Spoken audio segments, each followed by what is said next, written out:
Alright, there's spring coming. Things just get more beautiful and beautiful by day.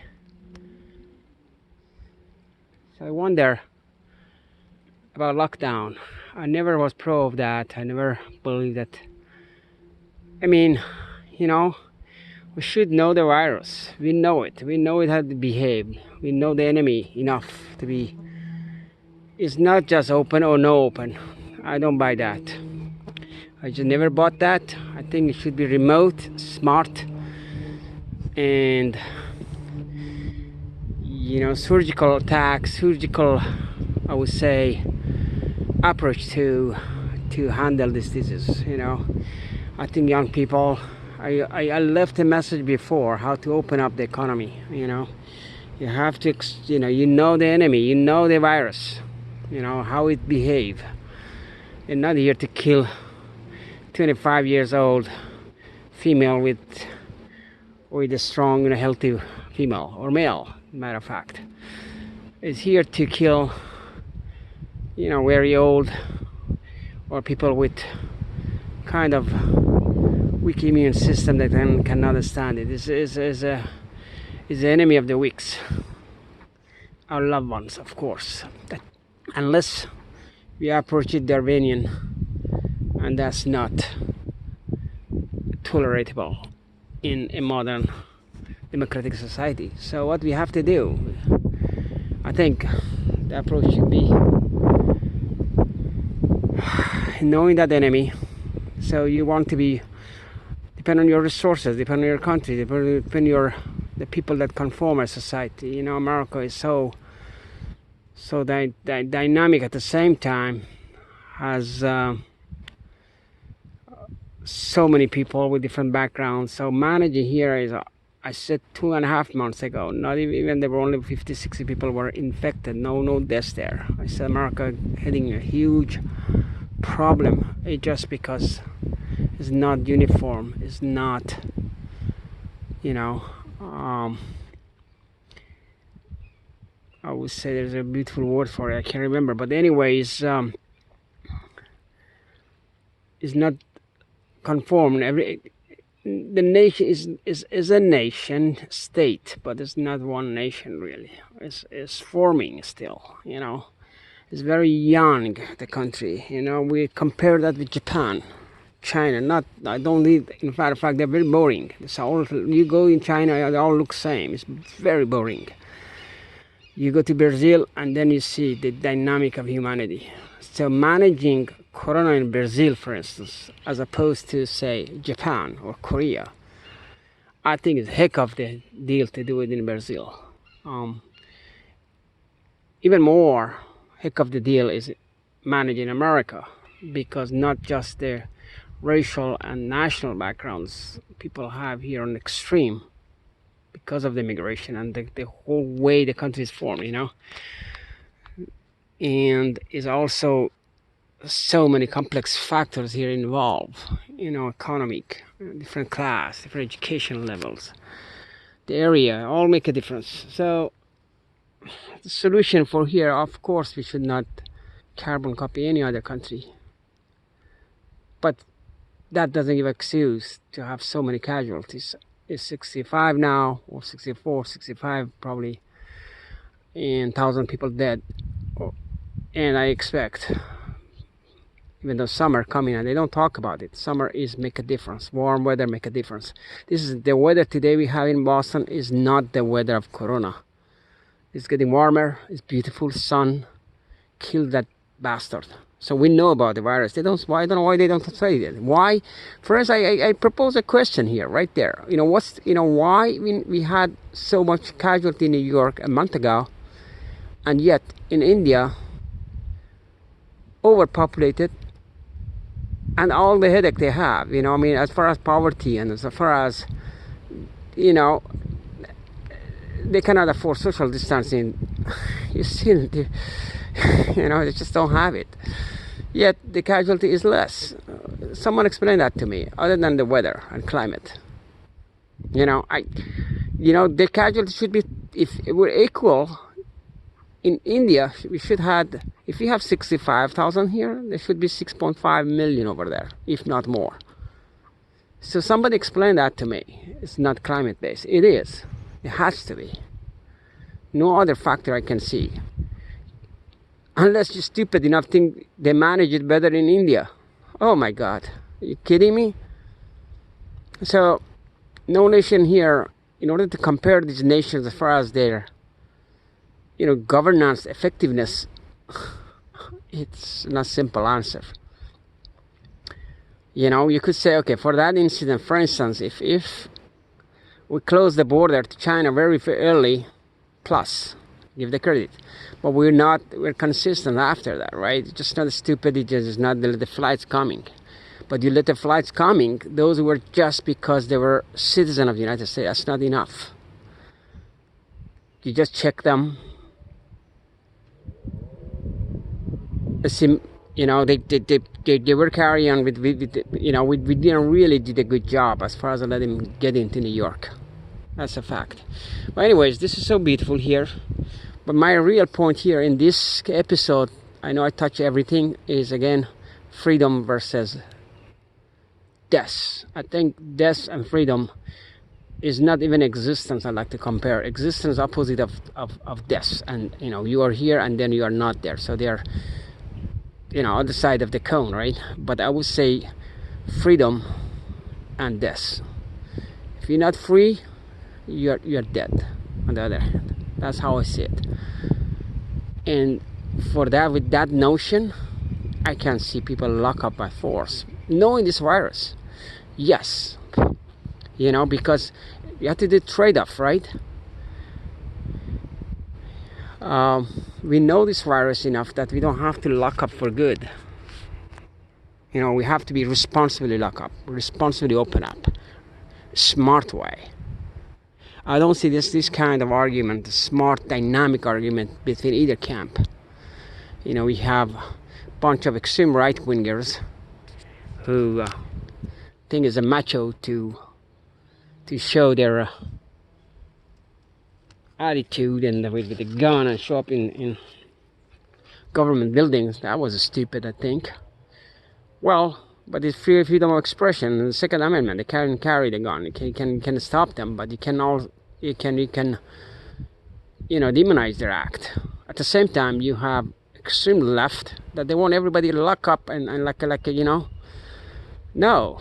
It had to be, we know enough the virus that we can manage it better, depending on the area you're living. Let's say if I were living in town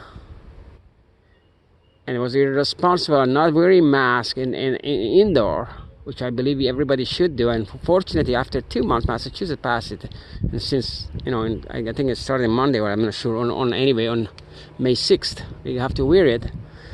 But way before that, I was saying, well, wear mask. Where is mask? I want to wear mask when I go shopping. There were no masks. And I was even thinking, put a cloth. I didn't go simply, just didn't go shopping. I just managed it somehow. Don't have to eat meat, I cut from meat, by another thing, we have to cut something to change our diets, It's opportunity, really, it's an opportunity, a lot of rethinking, reevaluating, only stupid people think life should be exact same as old days. Now, we can make it even better. I determined to make this corona as a reason to have a better life, during and after, and I will prove it, financially, mentally, more important than mentally, spiritually, all these, I'm gonna be better off. I have to be, even financially, eventually. Yes, it costs all of us, it's dearly gonna cost us. But if we manage to be better people, stronger people inward, money come back, trust me. We build these things. It's gonna come back sooner than we think. We have to be, anyway, the society will be immunized either way, with the vaccine. At the worst case, the vaccine not coming, right? We're not gonna have effective vaccine. That's possible. So are we gonna lock up for good? That's my question to the extreme left. No, you have to let it go eventually, and let people, the society, get, natural immunization, but a smart way. You want to have least casualty, Let people choose. Give those people who are at risk and they know at risk, or psychologically they feel they are at risk. Don't force them to go to work and not get unemployment. If they want to live cheap and live on they think they can safeguard their life, and no matter what age they are. But on the other side, give a lot of rewards those who go out, young, not as stupid, but follow the rules. They go out and they might get it and they just get over with it, and then after they're asset to the society because they cause natural immunization. I've been talking about all these, everything, probably last 2 months. And I don't see topics like that in Fox, in CNN, in MSNBC. I never had, I used not to follow any of these, but I pick here and there their clips. I know what's going on, these channels. Not much anymore on RT and Press TV and those bullshit. And I'm not following any of those anymore. I just don't see them. Maybe I should. But I know American perspective here. That's what I'm talking about. I think we should be Dr. Fauci and the rest of them, they not first, and they don't talk about climate. Why not? We're scared you tell people and they're going to be off guard. Yeah, you're right. But if you educate them enough, they will, they know, for instance, when they go to the beach, keep your distance and go to the beach. Why not? Let them go. If you have older parents or you're taking care of older people who work on all the business, you have to be more watchful even. That's all it takes. Take responsibility as an individual level. That's always I've been insisting. I'm a philosopher. What do you think? That's what I push the role and response to the individuals, not the government, not the society itself. We cannot expect. I expect any bullshit from government. No, I cannot recall ever I voted and were not disappointed. The best vote I did was Clinton, believe it or not. I like the guy.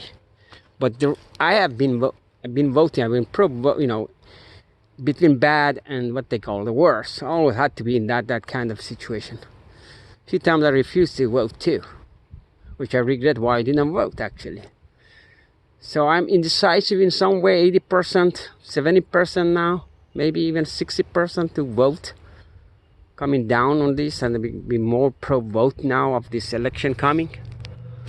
I worry about the country. I want things change for better. I don't want just hand out free to people, liberals. No, I am not that. At the same time, I don't believe you have to be big ass, be mean people, mean system, no. A smart system. I am pro-expert, pro-people who know things, do things, right people for right job. That's what we need. In Corona, I don't see that leadership. Really don't see that. Kind of mesh of everything is just not what I would think is effective way, my point of view, and I've been openly say what how I would handle as strategic management. My background is management. My passion is strategy. My passion is even more is philosophy. And the bottom of all that, of course, is spiritual. I'm a spiritual guy. That's why I find refuge in nature. My God is nature, is in nature. So anyway, love you. So freedom. Yes, choose freedom, but responsible. Be responsible. You passing older people, don't just be an ass because you're younger. You don't care. Don't wear a mask, but do it out of respect, out of love. That's honoring freedom. Not carrying gun because you're Second Amendment. I'll give you a right to do it in government buildings. No. On the other hand, don't expect everybody to stay locked up in home. Young people with the energy and you have no better plan. I have recorded about that long ago. You have to open up the economy, but a smart way. And we know the enemy enough to do that. Do it the right way, gradually, and right people to go out. People at the least risk, and then they become asset. Let them get it. It's okay. It's not gonna kill them. because we cannot wait for another year, maybe year and a half, maybe. But I think combination of that and the drugs and natural immunization system, we can get by. But for natural immunization, very dangerous talk. It's very dangerous. If you're not careful, we're gonna have casualties, high casualties this coming fall. We have to be very careful. We have to be open to be locked up again. That's how it's gonna be. You know, in high rises in New York, how are you gonna have people go elevator, go up on 25th floor to work? They have to be immunized already. You have to be young enough to don't mind to get the risk of to getting it. Put the face mask. If you get it, get it. You're gonna go overcome it. You know, that's how I see it. All right, but we have to have a number down before we can do that. You know, they have phases. You know, they have the islands of that form. We have to be ready to suppress that and have a testing system boost up. You know, interrupt that forming those hills. You know, or curves. So freedom over death.